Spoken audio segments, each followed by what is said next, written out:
Halo guys, welcome to back my YouTube channel. Kembali lagi ke channel aku, Revi Revina. Nah, di video kali ini aku bakal buat video yang membahas tentang kenapa selama ini aku menghilang dan gak ngebuat video sampai selama ini. Yang pertama aku bakal cerita kenapa aku lama banget gak ngebuat video, karena memang aku akhir-akhir ini disibukkan oleh kesibukan aku, yaitu rutinitas aku yang seperti biasa, yaitu tentang kuliah aku. Karena aku emang udah semester tua ya guys, udah semester 8, jadi aku pengen fokus, bener-bener fokus ke kuliah aku. Jadi banyak aktivitas aku tuh terfokus ke kuliah aku.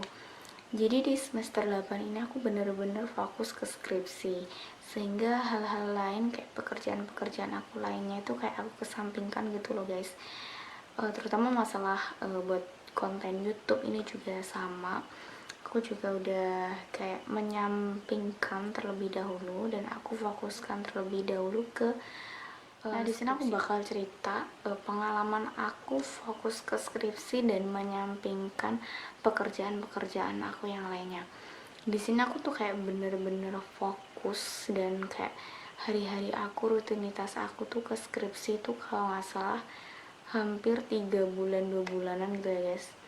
Di situ aku tuh bener-bener melakukan banyak aktivitas banget, mulai dari penelitian ke sekolahan sampai bimbingan ke dosen, berulang-ulang kali revisi.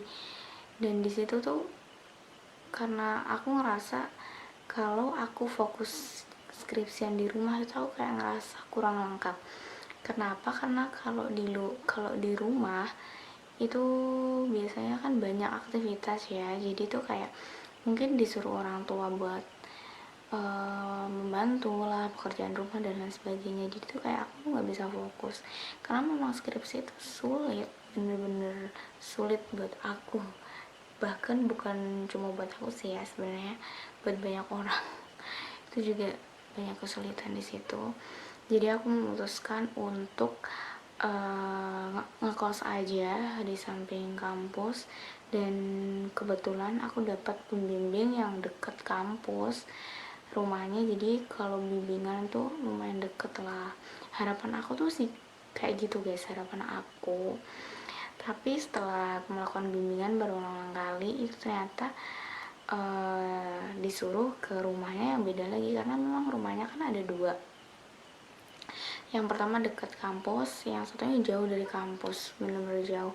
Jadi aku tuh selalu disarankan untuk ke rumahnya yang jauh dari kampus itu. Lumayan banyak perjalanannya lah, lumayan lama ya perjalanannya. Jadi kalau semua aku di rumah terus aku bolak-balik ke rumah dosen aku yang jauh itu, otomatis kayak bener-bener berkali-kali lipat gitu loh ekstra tenaga, terus bensin, aktivitas kesana itu juga banyak. Jadi aku bilang ya udahlah ngekos aja lah di situ biar lebih enak gitu. Terus biar ngerjain skripsinya tuh juga lebih enak, karena memang kalau di kos kan aku ada temennya. Jadi kalau ngerjain skripsi tuh adalah teman berbicara untuk ngobrolin topik yang bisa diomongin tentang skripsi. Aku mutusin untuk ngekos aja daripada ngerjain skripsi di rumah.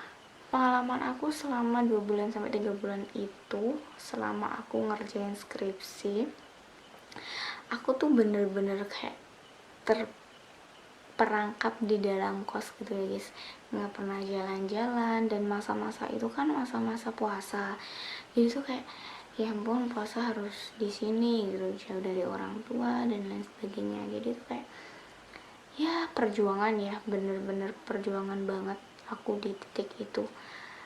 Puasa harus di sana dengan kondisi aku yang sangat-sangat waktu itu aku emang jadi masa-masa itu aku tuh lagi sakit GERD guys. Jadi itu mah yang udah mungkin katanya tuh udah agak lebih tinggi gitu ya, nggak tahu sih tentang dunia kesehatan tentang GERD itu apa. Yang setahu aku tuh sakit lambung yang tapi itu udah mungkin udah agak parah gitu, bener-bener parah banget sih, kayak udah naik gitu loh asemnya. dan naik terus-terusan, dan aku tuh nggak menyadari itu. Hampir 1 tahun aku nggak menyadari kalau aku ternyata sakit mah. Ya aku tahu aku pernah sakit mah gitu, maksudnya sakit lambung, tapi itu kayak ya aku anggap itu kayak bukan karena lambung aku, karena waktu kecil aku sakit lambung juga kerasa sakit gitu di perut, dan sedangkan ini tuh udah nggak, beda lagi rasanya tuh lebih ke apa ya, kayak kembung, nggak bisa kentut, terus selalu di tenggorokan tuh banyak lendirnya gitu loh guys. Jadi tuh dari situ kayak sebenarnya aku bingung juga nih, ini sakit apa ya, nggak tahu, bingung gitu. Aku pikir malah aku tuh sakit paru-paru gitu kan. Aku sampai periksa ke dokter paru-paru juga ya, dan disitu juga dikasih obat, dan ternyata kayak nggak ada reaksi yang signifikan sih di tubuh aku, kayak masih gitu, lendir yang naik itu masih, tapi ada sakit beberapa keluhan aku yang sembuh juga, karena aku kan alergi bersin ya, aku tuh alergi debu, jadi aku tuh selalu bersin di situ. Setelah aku konsul ke dokter lumayan lah udah gak sembuh, jadi aku udah gak bersin lagi di sini. Nah itu menurut aku ceritain aku masa-masa skripsi dan masa-masa aku sakit ya. Dan sakit ini tuh sakit yang bener-bener gak enak banget, posisi kambuh dan lumayan agak parah gitu ya posisinya. Aku skripsi dan aku sakitku ini barengan sama skripsi gitu, dan aku pengobatan selama 3 bulan. 3 bulan ini aku sambil skripsi, bener-bener perjuangan banget sih menurut aku skripsiku ini. Jadi gini ceritanya, aku tuh dulu tuh aku tuh udah ngerasa badanku tuh udah aneh gitu, kayak nggak enak, apalagi bagian perut. Itu aku tuh ngerasa kayak perut aku tuh kayak ngerasa kembung, terus susah buat kentut, dan di tenggorokan aku tuh selalu kayak keluar lendir gitu. Aku selalu berpikir aku tuh sakit apa ya, apakah aku sakit paru-paru atau bagaimana, aku bingung. Akhirnya aku mutusin untuk cek ke dokter, benar-benar spesialis paru akhirnya waktu itu dokter. Dan karena posisi itu aku juga sering bersin guys, dan itu tuh sakitku itu udah hampir setahun, tapi aku nggak pernah menyadari, kayak aku anggap kayak hal biasa gitu. Aku tuh sama menyepelekan hal-hal yang seperti itu. Terus karena aku juga nggak pengen orang tua khawatir ya, jadi ya udahlah, mungkin ini tuh kayak alergi biasa gitu, terus kembung kayak kentut, mungkin aku gak bisa kentut ini karena mungkin kurang minum air atau bagaimana lah, pikiranku cuman gitu. Tapi setelah aku kayak ngerasa belum gak enak, aku udah gak nyaman dengan kondisi yang ini, akhirnya aku bener-bener mutusin untuk cek lah apapun itu kondisinya, apapun yang terjadi. Dan setelah aku cek sampai ke dokter paru, aku dikasih obat, dan di sana disuruh untuk ronsen kan. Dan akhirnya kalau ronsen, dan ternyata di situ ada kedeteksi sakit aku itu cuman kayak radang aja, radang paru-paru. Jadi kayak dokternya tuh ngomong kayak itu cuma radang, nggak bahaya, dan reaksinya tuh juga nggak kayak seperti yang aku rasain ini gitu loh. Mungkin itu dari yang lainnya, bukan dari radang aku. Akhirnya dokternya nyaranin untuk cobalah di lambungnya, mungkin ada masalah. Jadi selama itu aku 2 kali ke dokter paru ya guys, nyembuhin sakit aku yang bersin itu, karena emang alergi, karena radang apalagi dingin itu udah kayak hal yang harus dihindarin gitu. Debu sama dingin tuh harus dihindarin di sakit yang ini. Jadi 2 kali aku berobat di paru. Terus udah selesai, dokternya tetap nyaranin ini bukan paru kamu yang sakit gitu loh, kan bersinnya udah selesai, maksudnya udah sembuh. Emang benar kalau bersin mungkin bawaan dari paru atau bagaimana nggak tahu ya, tapi yang jelas kalau yang bersin aku udah sembuh. Terus kalau yang lendir sama kembung dan gak enak di perut ini, itu kayaknya dokternya nyarinya ke lambung. Yaudah akhirnya aku ke spesialis lambung lah di situ. Jadi masih satu rumah sakit ya guys, aku di satu rumah sakit itu.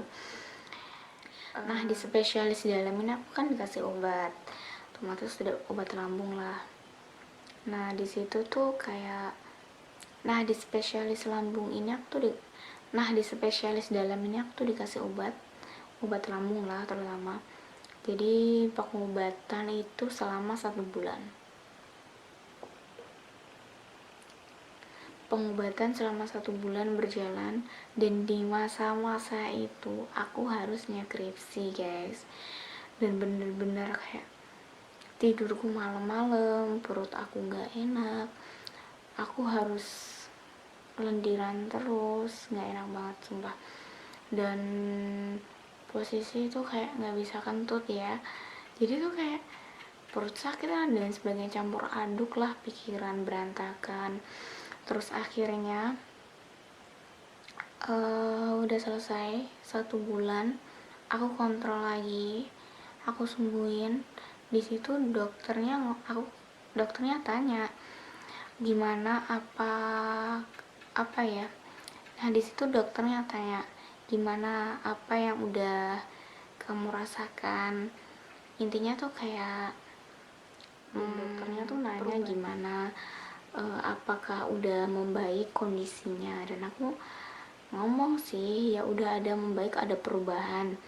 Mungkin kayak kentut kembung aku tuh udah agak membaik, terus perut aku udah nggak sakit, karena posisi itu perut aku selain kembung, terus selain nggak enak, itu juga sakit, terus panas gitu guys. Gimana sih, bayangin aja satu posisi skripsian dan kalian harus ngerasain kayak gitu ya, lendiran terus di tenggorokan, dan aku keluarin itu pakai tisu. Jadi sampai tisu segini itu sebal-bal kayak gitulah, tuh habis 2 hari 3 hari tuh habis. Terus perut aku panas, yang paling utama tuh panas yang paling aku rasain. Terus kembung gak bisa kentut dan gak enak banget. Nah itu tuh masa skripsi seberat itu gitu loh, di posisi yang kayak gitu aku harus bersin lah, terus keluarin lendir juga, perut kembung gak bisa kentut, sakit, panas, gak enak banget gitu loh, bener-bener mau nangis ya, mau nangis dengan kondisi aku yang kayak gitu. Terus setelah aku kontrol yang kedua, kontrol yang selanjutnya itu kan dokter tanya apakah udah ada pemulihan gitu loh di dalam tubuh aku, dan aku cuma ngasih tahu kalau mungkin sakitnya udah sembuh, tapi kalau masalah lendirnya tuh masih belum bisa sembuh. Dan dokternya tuh ngasih tahu kalau lendir aku ini disebabkan oleh asam aku yang naik guys. Asam aku itu terlalu banyak naiknya, sehingga produksi lendir yang aku keluarin tuh juga banyak gitu. Dokternya juga heran kok sampai segitu gitu loh yang keluar di dalam tubuh aku. Kayak tisu ya, aku ceritain lah, tisu satu gitu udah bisa 3 hari 5 hari udah habis gitu. Kayak